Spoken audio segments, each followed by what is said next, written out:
Hi అండి, good morning. ఈరోజు నేను బగార్ రైస్ కోసం 1.5 గ్లాసు రైస్ అయితే తీసుకుంటున్నాను. మామూలు రైసే అండి ఇది.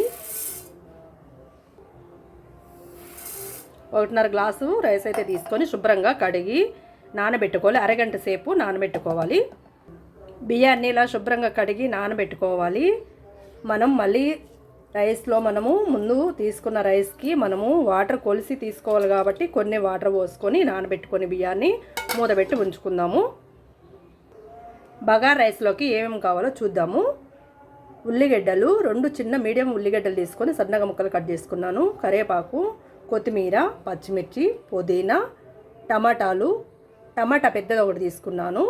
అన్నీ ఇలా కట్ చేసి పెట్టుకోవాలి. బిర్యానీ ఆకు, మసాలా దినుసులు కూడా వేసుకోవాలి. ఆ తర్వాత చూద్దాము. శుభ్రంగా క్లీన్ చేసి పెట్టుకున్న చికెన్, ఒక గరిటె ఆయిల్ వేసుకోవాలి. గిన్నె వేడయ్యాక బిర్యానీ ఆకు, లవంగా, చెక్క, ఇలాచి, ఉల్లిగడ్డలు, పచ్చిమిర్చి,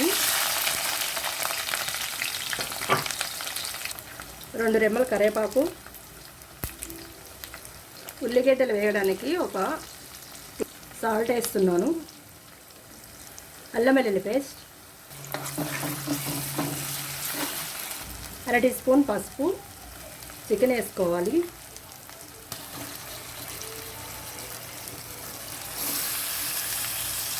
ఒకసారి అంతా కలిసేటట్టు కలుపుకోవాలి. ముందు ఒక స్పూన్ సాల్ట్ వేసాం కదా, సరిపోదు. మరి ఇంకొకటి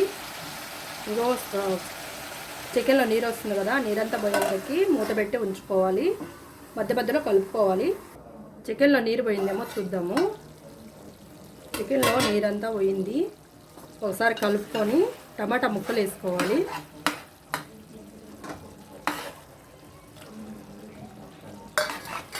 టమాటా ముక్కలు వేసుకొని కలుపుకొని టమాటాన్ని మగ్గించుకోవాలి.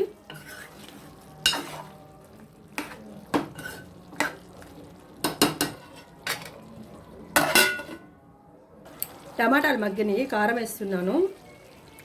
1.5 స్పూన్ కారం వేస్తున్నాను.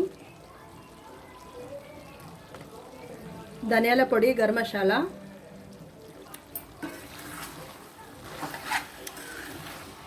ముక్కలకి కొంచెం కారం పట్టాక వాటర్ వేసుకోవాలి. చికెన్ కర్రీ అయితే రెడీ అయిపోయింది. చివరగా కొత్తిమీర వేసుకొని స్టవ్ బంద్ చేసుకోవడమే. సరే కదా, ఇప్పుడు రైస్ ప్రిపేర్ చేసుకుందాము. ప్యాన్ పెట్టుకొని ఆయిల్ వేసుకోవాలి. ఆయిల్ వేడయ్యాక ఉల్లిగడ్డ ముక్కలు, ఉల్లిగడ్డలు మనకి వెర్రగా వేగాలి. మసాలా దినుసులు, అల్లం వెల్లుల్లి పేస్ట్, ముందుగా మనం కట్ చేసి పెట్టుకున్నవన్నీ వేసుకోవాలి.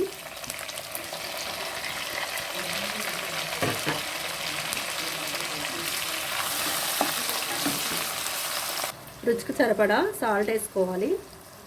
బిర్యానీ ఆకు, అరచెక్క నిమ్మరసం కూడా వేస్తున్నాను. 1 గ్లాస్ రైస్కి 2 గ్లాసులు వాటర్ వేసుకోవాలి. మనం రైస్ 1.5 గ్లాస్ తీసుకున్నాం కదా, 3 గ్లాసులు వాటర్ అయితే వేసాను. వాటర్ బాగా మరగాలి. ఇన్ని రోజులు వీడియోస్ పెట్టలేదు కదా, అయితే వినాయక చవితి రోజు నైట్ నాకైతే ఫుల్ ఫీవర్ వచ్చిందన్నట్టు. ఫీవరు ఎందుకు ఇలా వస్తుందని చెప్పి టెస్టులు చేపిస్తే, బ్లడ్ టెస్ట్ అయితే చేయించాలన్నట్టు చేపిస్తే టైఫాయిడ్ అని అయితే వచ్చింది. అందుకోసం అని చెప్పేసి ఇన్ని రోజులు వీడియోలు అయితే తీయలేదు. నాకు రాగానే మళ్ళీ నా దగ్గర ఉంటుంది కదా మా పాపకు కూడా వచ్చేసింది ఫీవరు.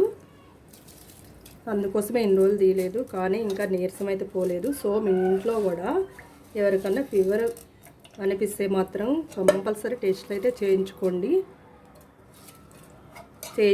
మెడిసిన్ అయితే వాడుకోండి. ఎందుకంటే రోజులైతే అస్సలు బాగాలేవు కదా, అందుకోసం అని చెప్పేసి మీరందరూ కూడా నా ఫ్యామిలీ ఫ్రెండ్స్ కదా, అందుకోసం అని చెప్పేసి నేను చెప్తున్నాను.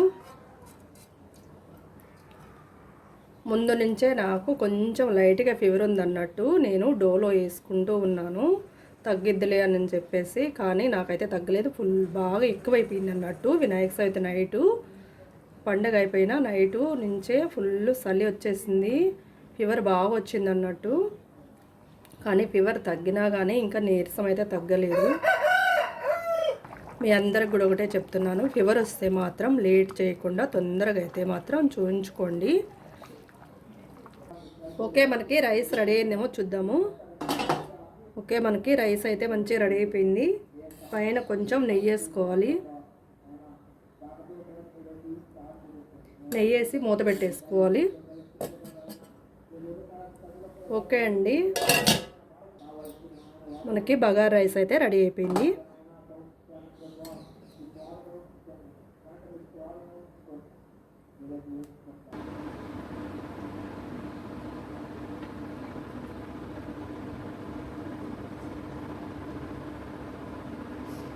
నా ఛానల్ ఫస్ట్ టైం చూస్తుంటే కనుక సబ్స్క్రైబ్ చేసుకోండి, లైక్ చేయండి. ప్లీజ్ సబ్స్క్రైబ్ చేసుకోండి.